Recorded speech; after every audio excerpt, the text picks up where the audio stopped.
Nagtatrabaho ako sa isang convenience store sa kanto ng isang maliit na shopping strip. Para lang itong mas maliit at lokal na bersyon ng 7-Eleven. Ilang buwan na rin akong nakasign sa morning shift na nagsisimula ng 3:00 ng umaga at natatapos ng 1:00 ng hapon. Pumayag ako sa schedule na ito dahil yun ang pinakatahimik at pinakamadaling shift. Lahat ng parte ng trabaho ko ay tumulong sa mga customer, mag-refill ng shelves, at maglabas ng basura. Na ibig sabihin, halos wala talaga akong ginagawa. Panahon ng taglamig nang mangyari ito. Pero nakatira ako sa mas mainit na states kaya kadalasan umuulan imbis na mag-snow. Maambon lang nung oras na yon, pero sapat para mapigilan ang karamihan sa mga tao na lumabas ng umaga. Tuwing ganitong umaga, gusto kong sandalan ang harap ng building sa labas at magyosi para magpalipas oras. Bawal yon, pero wala namang magpapaalala o magbabawal sa akin. Sa kahabaan ng shopping strip, may 8 o 9 pang tindahan na magkakatabi. Pero lahat may regular na oras ng pagbubukas kaya wala pang bukas bago mag 6:00 o 7:00 ng umaga.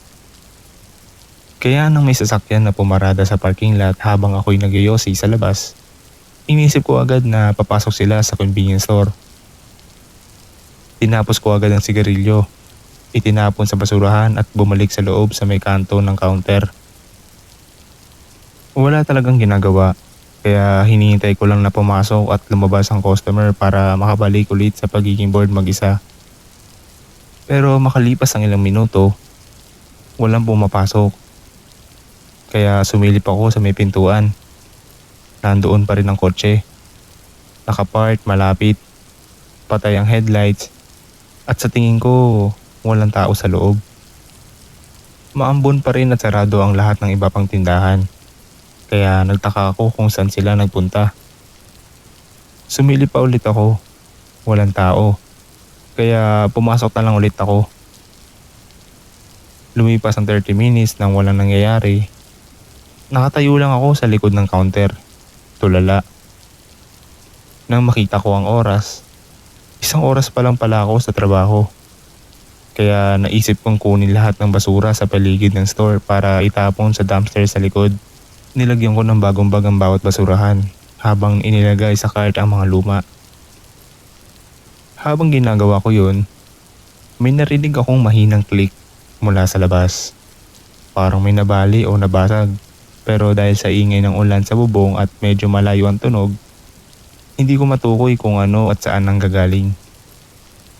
Hindi ko na rin pinansin. Iniisip ko lang na isa yun sa mga random na tunog na ginagawa ng lumang building. Nang puno na ang cart, itinulak ko ito sa likod at ibinuksan ng pinto papunta sa dumpster. Napabugtong hininga ako nang makita ko na mas lumakas ang ulan. Siyempre, eksaktong oras pa na kailangan kong lumabas. Itinulak ko pa rin ang cart papunta sa dumpster sa tapat ng pinto. Pagkatapos kong itapon ng basura, bumalik ako pero may napansin akong kakaiba. Yung katabing tindahan, nakabukas ang pinto. Hindi pa ako nakakita ng tao doon ng mas maaga sa 6:00, kaya nagtaka ako. Bumalik ako sa harap para silipin, pero madilim at mukhang sarado pa rin gaya ng dati. Pagkaraan ng ilang minuto, wala naman akong ibang gagawin kaya bumalik ako sa likod, lumapit sa nakabukas na pinto. Madilim sa loob pero parang may maliit na closet type na kwarto. Nadadaan muna bago sa isa pang pinto na malamang papunta sa main store. Tumayo lang ako sa bungad para hindi magmukhang pinapasok ko sila. Doon ko narinig ang mga tunog ng tao sa kabilang kwarto. Naglalakad, nagbubukas ng mga drawer, parang nagkakalat. Naisip ko tuloy, "Hey, ayos ka lang ba dyan?" Sigaw ko. Umaasang marinig ang boses ng katrabaho mula sa kabilang tindahan. Tumigil ang mga tunog. Ilang segundo pa, na-realize kong hindi normal ito. Lumabas agad ako at bumalik sa store ko sa ilalim ng ulan. Doon ko lang napansin na wala na palang door handle yung pinto kanina. May butas lang kung saan dapat nakalagay ang lock at nawakan. Tapos nakita ko pa yung wedge na nakasabit para manatiling bukas ang pinto. Ay mismong sirang door handle pala. Tumakbo ko pabalik sa store. Nilak lahat ng pinto at tumawag ng 911 pati sa store manager ko. Habang hinihintay ko sila, itinikit ko ang tenga ko sa pader na naghihiwalay sa dalawang tindahan. Naririnig ko pa ang pagtakbo at pagkalat ng mga gamit. Mukhang minamadali na nila. Pagkalipas ng halos 1 minuto, nakita ko ang mga ilaw at narinig ko ang sirena mula sa likod.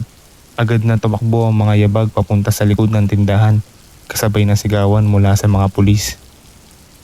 Nang tumahimik na, lumabas ako para makipag-usap sa kanila.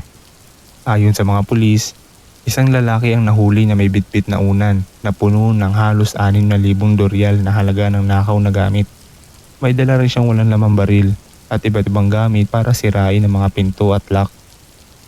At hindi ko alam. Pero pinasok din pala niya yung tindahan 2 pwesto mula sa amin. Hindi malinaw kung alam ba niyang may tao sa convenience store ko noon. Pero dahil bukas ang ilaw, malamang hindi niya itinangka. Gayunpaman, may nakita pa rin silang malaking gasgas sa hawakan ng likod ng pinto ng store namin. Posibleng mula sa dating tangka niyang pasukin ito.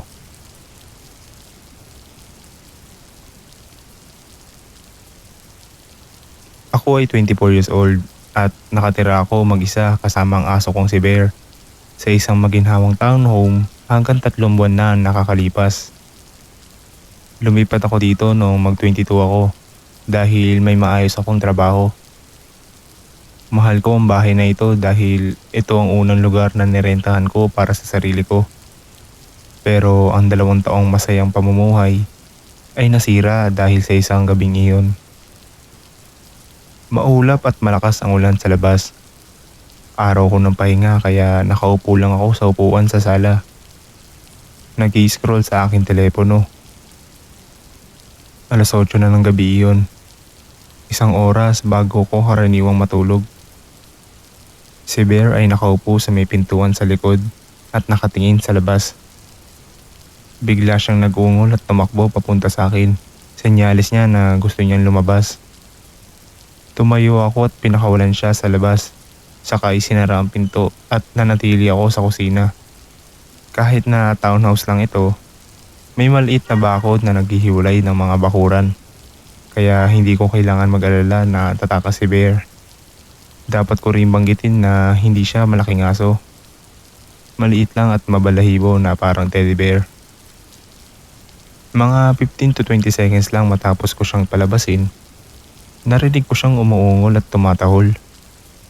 Malinaw na takot siya, tumatakbo palayo sa kung anuman. Natakot ako at dali-daling binuksan ng pinto. Nakita ko siyang tumatakbo pabalik na nakapailalim ang buntot. Pagpasok niya, sumilip ako sa bakuran. Inaasahang makakita ng coyote o kung anuman, pero wala. Sinigurado kong ayos lang si Bear at isinara ko ng mabuti ang pinto. Hindi niya ugali iyon kaya nag-alala talaga ako. Pinaupo ko siya sa kandungan ko buong gabi. Sa loob ng susunod na 30 minutes, panay ang tingin niya sa mga bintana at pinto. Iba't ibang lugar sa bawat pagkakataon. Pagkaraan ng 45 minutes, bigla siyang tumingin sa bintana sa likod ko. Ibinaba ang kanyang mga tenga at umuungol. "Bear?" sabi ko. Sabay lingon kung saan siya nakatingin. At doon, sa mismong bintana, ilang talampakan lang mula sa amin. May isang lalaking nakatitig sa akin. Halos nakadikit na sa salamin. Napatras ako at napasigaw. Tumakbo palayo ang lalaki sa gilid ng bahay. Tahol ng tahol si Bear mula sa biglang kagulatan. Dali-dali kong isinara lahat ng blinds at tinignan ang iba pang mga bintana. Sa bilis ng sulyap ko, hindi ko siya nakilala at wala akong ideya kung sino siya o kung bakit siya nandito. Sinubukan ko makinig kung nandyan pa siya pero malakas ang ulan kaya natatakpan ng lahat ng tunog. Mukhang mas kalmado si Bear. Kaya nagpatuloy akong gising sandali bago kami umakyat sa kwarto. Mahaba ang oras bago ako nakatulog. Pero pagkalipas ng isang oras, dahan-dahan na akong nakatulog. Nang magising ako, si Bear ay nakatayo sa tabi ng pintuan ng kwarto at nakatingin dito. Nakakakilabot iyon, lalo na't sa gitna ng gabi. Ilang segundo lang, may narinig akong boses ng lalaki sa ibaba. Tapos isa pa sa kabilang dulo ng bahay na sumasagot. Malalakas ang mga yapak nila at parang hindi man lang nila tinatangkang magtago. Nakalak ang pintuan ng kwarto ko pero wala na akong ibang matatakbuhan. Dahan-dahan kong nilapitan si Bear para pakalmain siya. Saka siya ibinuhat at pumunta kami sa sulok ng kwarto sa likod ng kama. Paglaon, napansin kong biglang tumahimik. Walang yapak o walang boses. Dito ko nilabas ang telepono at pabulong na tinawagan ng pulisya para ibigay ang aking address. Biglang umungol si Bear. Pagkatapos ay tumahol at umiyak habang dalawang pares ng yapak ang paakyat sa hagdan. Nagmakaawa ako sa operator na magpadala ng tulong kaagad. Nagsimula ulit mag-usap ang dalawang lalaki pero mahirap intindihin ang sinasabi nila. "Hey, gusto lang namin makipag-usap. Wala kaming masamang balak," sabi ng isa. Sumigaw ako at tinawagan ko na ang pulis at umalis na sila. May katahimikan sandali. "Nandito kami para tulungan ka," sabi ng isa pa. Hindi ako sumagot. Abala akong pinipigilan ang hikbi ko. "Buksan mo ang pinto," sabi nila. Tapos tumahimik muli. Ramdam ko ang paghinga nila sa kabila ng pinto. Pagkalipas ng ilang minuto, isa sa kanila ay bumaba. Hindi ko alam kung lumabas ba o nagkubli lang. Narinig ko unting-unting palapit na ang sirena at dito lang ako bahagyang nakahinga. Paglapit ng mga pulis, narinig ko ang mga yapak na tumatakbo palabas. Pero hindi ko alam kung nasaan na ang isa pang lalaki. Tila imposible na nandyan pa siya sa may pinto. Pero hindi ko rin siya narinig na umalis. Pagdating ng mga pulis, kumatok sila sa pintuan ng kwarto. Halos ayaw ko pang buksan ito pero nang ginawa ko, pulis nga. Sinabi ko agad ng kinakatakutan ko. Inilabas nila ako habang isa pang pulis ang nakalukog ng bahay. Wala silang nakita, maliban sa mga basang bakas ng paa sa loob at isang bukas na bintana. Hindi ko alam kung nalak ko yun o hindi. Pero nakakatakot ang pakiramdam na parang nandyan pa rin siya. Nakatingin sa akin. 3 buwan na ang nakakalipas mula nang lumipat ako. Hindi ko kinayang stress. Lalo na't hindi nahuli o nakilala ang dalawang lalaki. Wala ring malinaw na dahilan kung bakit sila nandito. Kaya dagdag iyon sa misteryo. Kahit ngayon na nakatira na ako sa ibang apartment na malayo, minsan ramdam ko pa rin na parang hindi ako nag-iisa.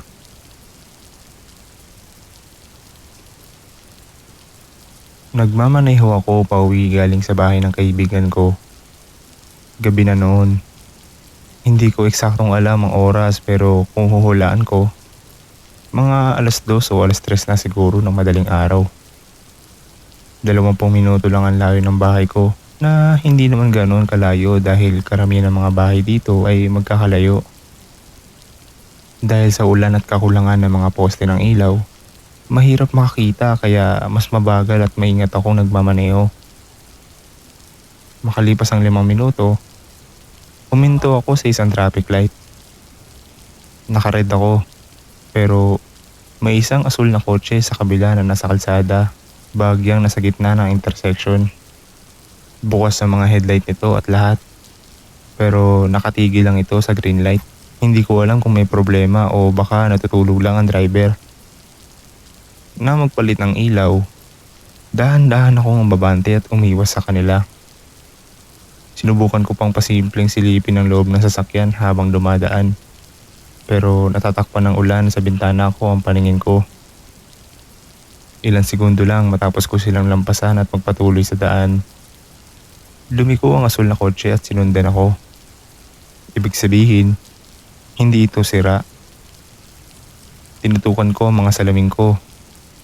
Hindi ko naman masasabing paranoid ako, pero parang may kakaibang plano ang sitwasyon. Makalipas pa ang 1 minuto, lalo pang lumiwanag sa salamin ko ang mga ilaw ng kotse habang lumalapit ito hanggang ilang talampakan na lang sa likod ng bumper ko. Sa ganitong panahon ng ulan, sobrang nakakailang yun. Tumingin ulit ako sa kalsada pero napansin ko na may maliit na ilaw na lumitaw sa dashboard ko. Senyales na mababa ang hangin sa isa sa mga gulong ko. Karaniwan lang itong signal, pero sa sitwasyong ito, parang kakaibang timing. Pagtingin ko ulit sa salamin, sinusundan pa rin nila ako. Sobrang lapit na, halos hindi ko na makita ang kotse dahil sa sobrang liwanag ng ilaw nila. Mga 4 o 5 minuto na lang bago ako makarating sa bahay at malapit na ako sa entrada ng subdivision nang magsimula mag-flicker ang dashboard ko. Bagong signal, flat tire. Nanlaki ang mga mata ko. Sa sandaling iyon, parang nabuo lahat ng piraso ng puzzle sa isip ko. Halos sigurado akong may ginawang sasakyan na sa likod ko. Nagmamaneho pa ako ng ilang minuto, umaasang makalapit pa sa bahay. Pero ramdam ko na lumulubog na ang kotse ko sa kaliwa at halos sa rim lang ako tumatakbo. Kinailangan ko ng huminto. Huminto rin ang kotse sa likod ko. Dapat sana tumawag agad ako sa kung sino. Pero mas nakatutok ako sa ginagawa ng mga tao sa likod ko kaya hindi ko na naisip. Kahit tumawag pa ako, malamang hindi nito mapipigilan ang nangyari. Pagkaparada ko, bumukas ang 3 pinto ng kotse at lumabas ang 3 lalaki. Ilang segundo lang ang mayroon ako para maganda at mag-react. Pero wala akong laban.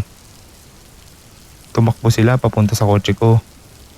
2 sa gilid ko at 1 sa kabila. Lumapit sa bintana ko ang isa. Sumisigaw na buksan ko ang pinto habang tinututukan ako ng baril. Napakabilis ng lahat. Parang wala ako sa sarili. Inabot ko na sana ang pinto pero may isang lalaki sa may likod na pinto na bumasag ng bintana gamit kung anong bagay. Tapos ipinasok ang kamay niya para buksan ang pinto sa likod. Patuloy silang sumisigaw sa akin at sa isa't isa. Yung lalaki sa likod, binuksan din ang kabilang pinto sa likod. Tapos inabot ang kamay ko sa harap ko para buksan ang pinto ko. Nakaupo pa rin ako, nakataas ang kamay bilang senyales na wala akong laban. Alam kong wala na akong takas kahit may armas pa ako. Pagkabukas ng pinto ko, pinila ko ng lalaking may baril at ibinagsak sa lupa. Ang pinakakaiba, habang nakadapa ako sa malamig at basang semento, ang iniisip ko lang ay kung gaano itong kalamig at kabasa. Hindi yung baril sa ulo ko o kung nananakawan at pinubugbog ako. Siguro ganun lang mag-react ang utak ko para hindi ko masyadong maramdaman ang trauma. Hindi ako nagtagal sa lupa bago may sumigaw mula sa kotse nila. Yung lalaking humawak sa akin, sinuntok o sinampal ako sa likod ng ulo ko. Hindi ko alam kung gamit ang baril o kamay niya. At tumama ako sa semento. Namanhid na ako kaya hindi ko na masabi.